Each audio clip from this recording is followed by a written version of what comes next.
I think that is gross, and it is nowhere near on point. You're talking about visas, and that system is broken and needs some repair. But these 10 million illegals do not have them. Congresswoman Boebert, I would love to see, Congresswoman, your legislation that you've done to do this. What is it? Because you have passed nothing. That was Congresswoman Ms. Boebert's heated exchange with Mr. Lynch about who would get to represent their party in the upcoming election. What do you say to people who argue that any one of your primary opponents here can ably represent conservative values in Congress, but not offer the risk of losing the seat to Democrats? First of all, I'm not trusting any internal polls that are secretly released by a Democrat campaign. And I think the Democrat who released that internal poll needs to be focused on his own primary, which he is scheduled to lose to his opponent, Trish. The mention of a Democratic primary opponent's potential loss appears to be a tactic aimed at discrediting the Democratic Party rather than addressing the Speaker's ability to represent conservative values effectively. We have a special election that is taking place in Colorado on June 25th, and she has a huge advantage being the Democrat nominee for that special election. I do believe that Greg Lopez will ultimately win that special election, and we all need to get out that vote. In Colorado's 3rd District, we did have a very close election, but we also had 50,000 Republicans not to show up to vote. And maybe it's because those Republicans were frustrated at other elected Republicans who have failing conservative records, who refuse to stand with President Trump, and they felt abandoned statewide and nationwide. She suggests that this lack of participation could be attributed to dissatisfaction with elected Republicans who did not align with President Trump's agenda. But no matter what, this is the time for us to show up and get out the vote. I do not believe me being here is making this a vulnerable seat. This is a huge move for conservatives in Colorado. She expresses confidence in her ability to hold the seat and asserts that her candidacy does not make it vulnerable. Clear, Ms. Boebert, you blame Republican voters for the fact that you nearly lost a safe seat and not your own conduct.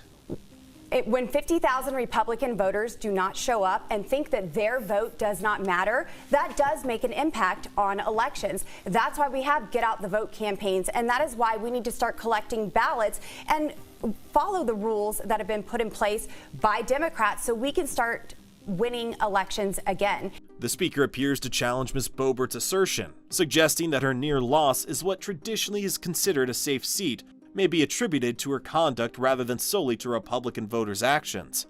The Speaker throws a question to the rest of the panel. Show of hands on this question. Who here believes that if Republican primary voters nominate Ms. Boebert, that she could realistically lose in November? Mr. Lynch, Ms. Flora, and Mr. Yu say they believe that she could realistically lose. Mr. Sonnenberg, Mr. Holtorf do not believe that she could realistically lose. Let me clarify.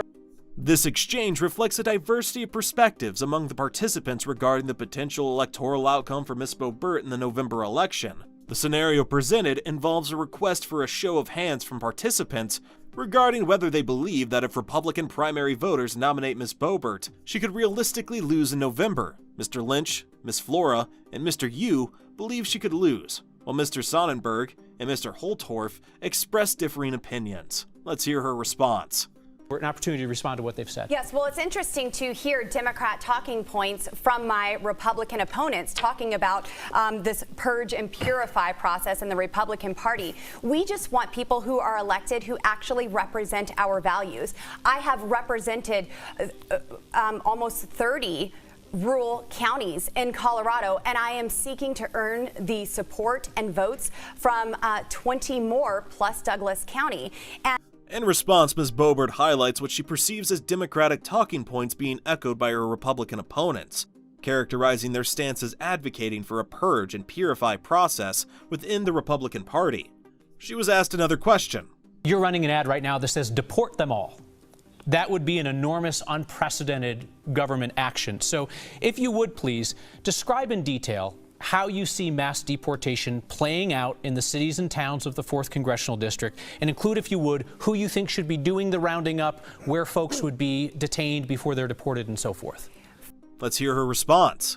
Having over 10 million illegal aliens coming into our country in under 4 years, this is unprecedented, and this is a massive lift from the federal government. When you have Joe Biden's administration flying illegal aliens from our border, from Central America into our interior, this is a problem. If they can fly them in, they can certainly fly them out. If buses can bring them in, buses can bring them out.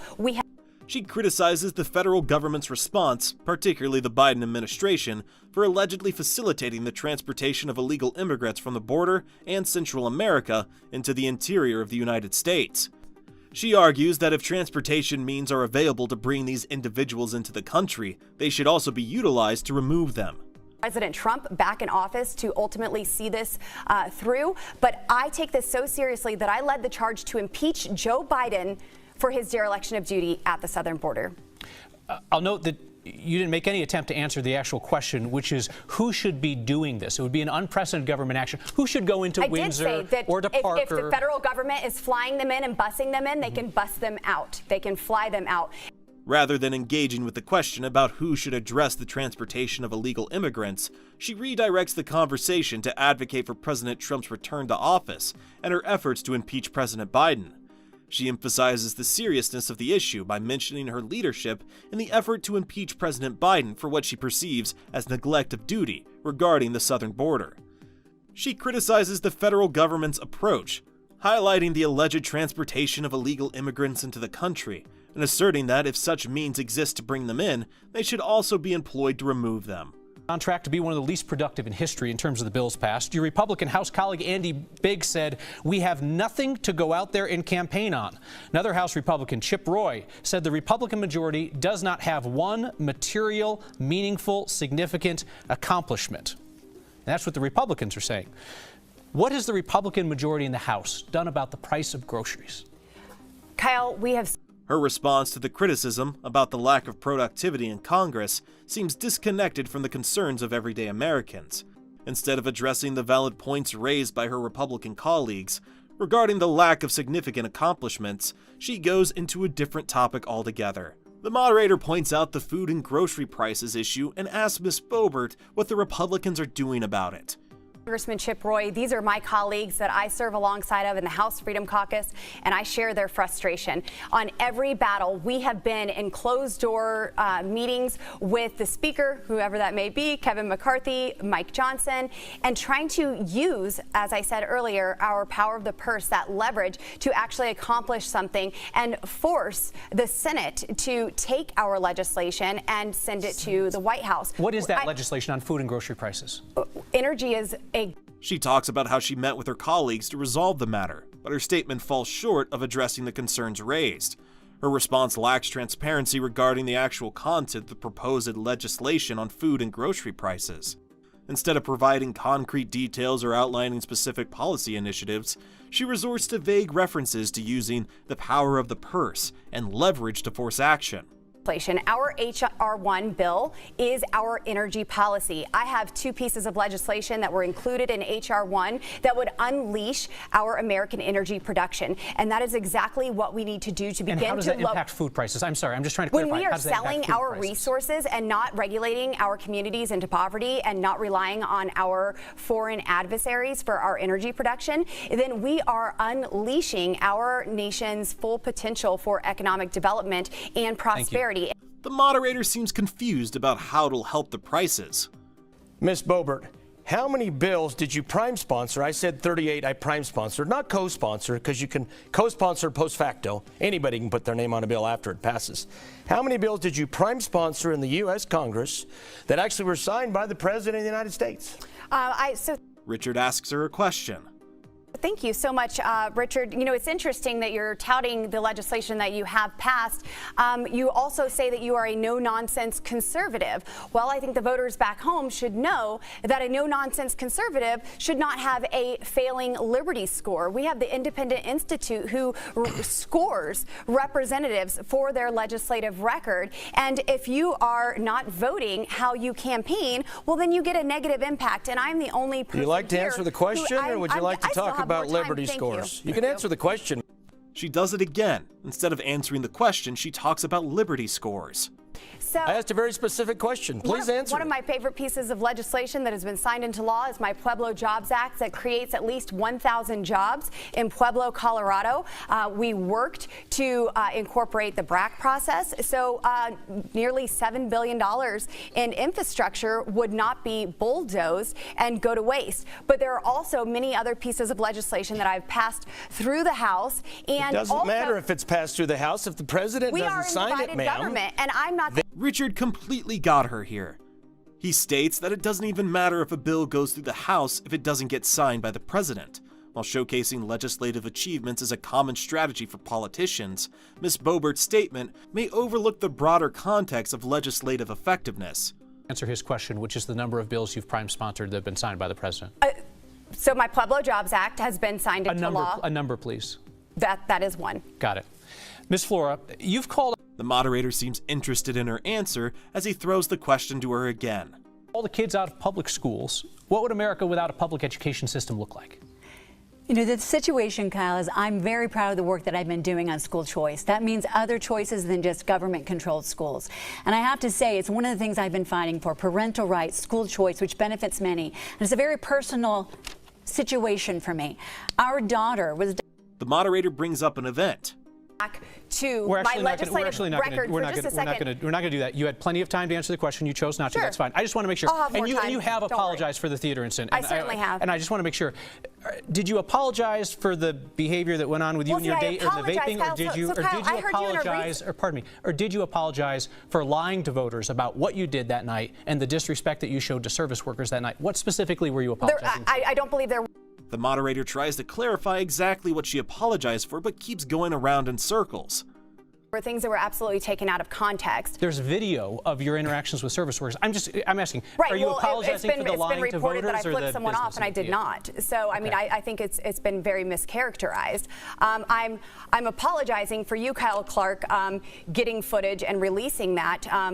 And people seeing this in a very private moment. Certainly. It was very important to figure out whether you Kyle, Okay, so we just saw an altercation between the moderator and Ms. Boebert. She is trying to turn her fingers at him while he's trying to understand the context of her apology. She, however, stated that she didn't apologize for her character, and the video evidence was mischaracterized. Back to the video. Because you know that there are enough other Republicans who are willing to vote for those bills so they'll pass. My question for you is this, and just a short answer, it truly is a yes or no question. If you were the deciding vote, would you still have voted no and killed all of those projects in Colorado that you now take credit for? Yes, and I would have worked for a process. I would have worked for a process to get those over the line, but I worked to get those in, and I have had over 80 initiatives signed into law through the appropriations process. I appreciate the direct answer. Thank you very much. Yes. Mr. Sonnenberg, we are moving.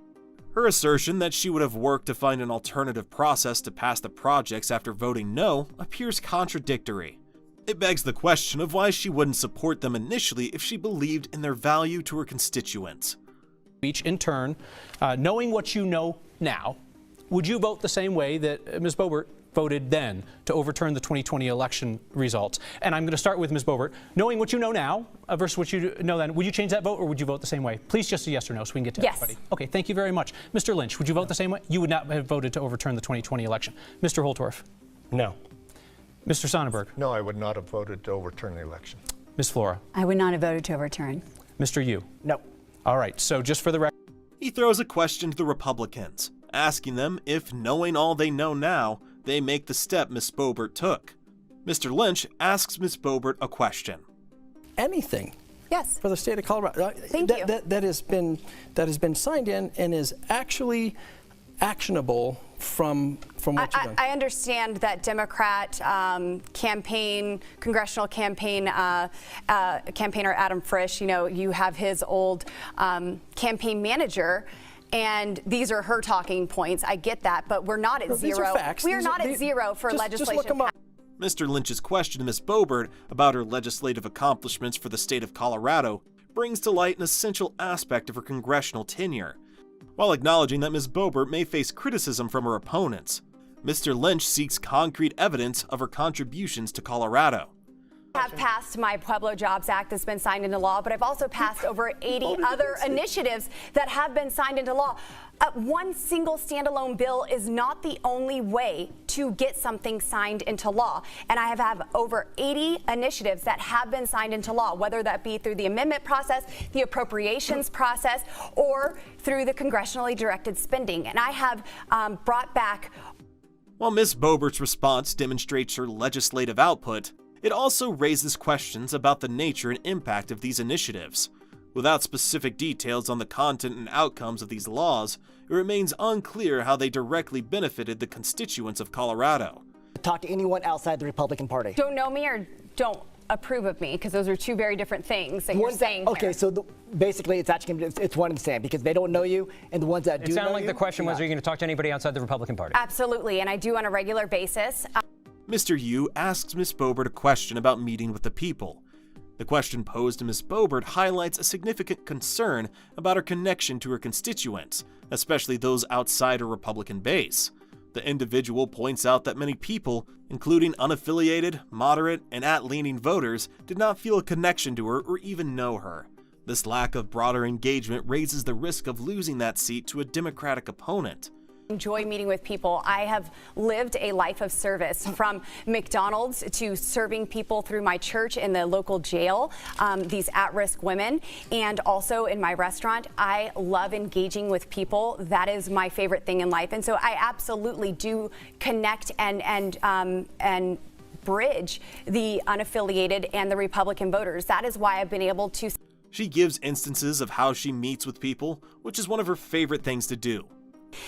Get bipartisan legislation passed through the House without compromising my principles, working with Senators Bennett and Hickenlooper even to have co-sponsoring legislation in the Senate for my initiatives. And my legislation comes from conversations with people in the district, meeting with county commissioners, even in blue counties or blue cities, meeting with their council members. And that is where my legislative ideas come from. And I put pen to paper. She brings up the legislation she passed without compromising her principle.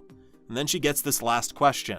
Ideas on how to get more people to events, but you are doing a great job of going door to door and meeting with people one-on-one and talking about the issues. And so, Peter, my question to you would be, how do you intend to take all of that wonderful work that you're doing and communicating with unaffiliated voters and even Democrats and make promises that you would still not compromise any of our Republican Party principles?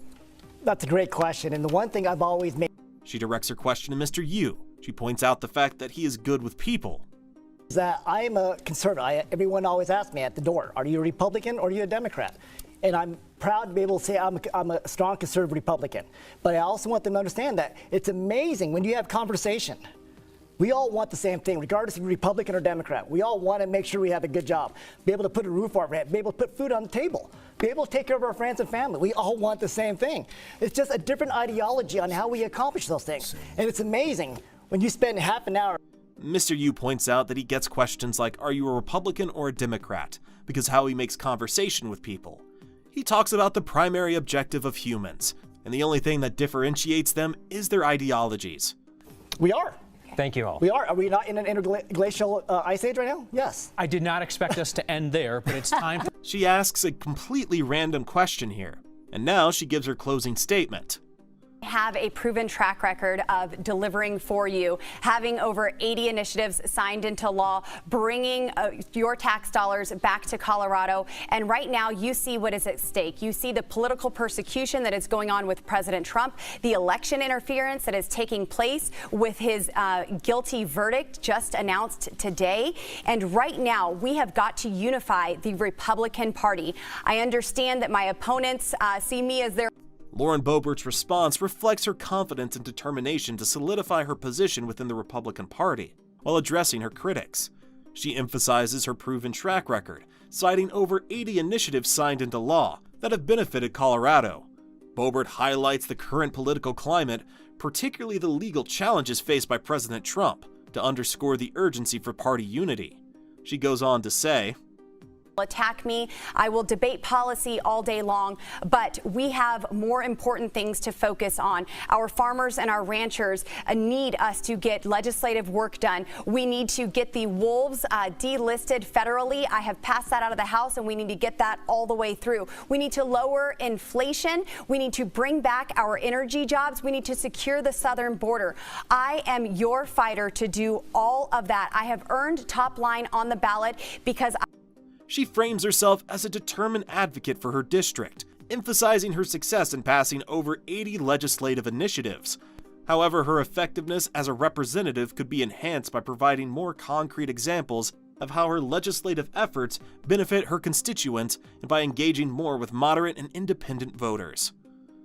What an incredibly insightful debate that was. Thank you so much for watching.